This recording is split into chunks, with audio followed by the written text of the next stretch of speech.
Türkmen halk kaydımay näzli gelin. Yerine yetirýär mekdebimiziň talibi Bayram Muhammed Şarif. Tansyny yerine yetirýär ýaşlyk joşgyny tans toparnyň gyzlary.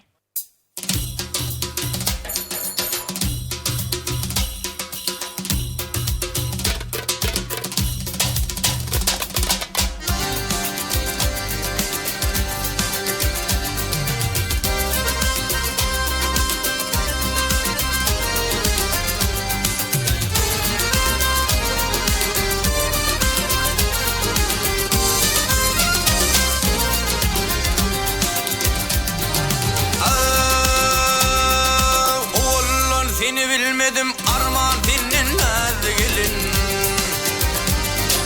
Saat kolu oynap gülmedim arman dinlenmez gelin.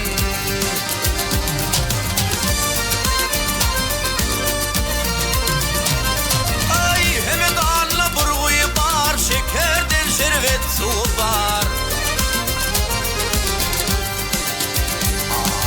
Her gelinin bir özeli var, arman dinlenmez gelin.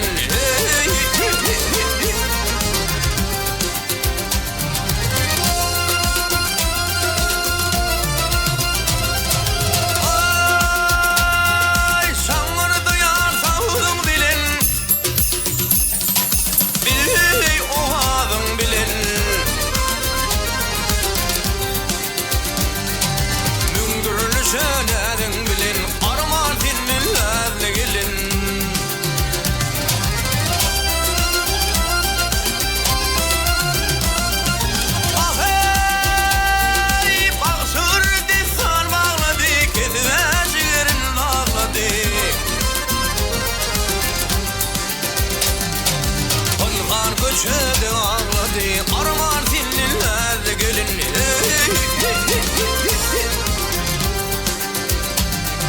Kongar köşede ağladı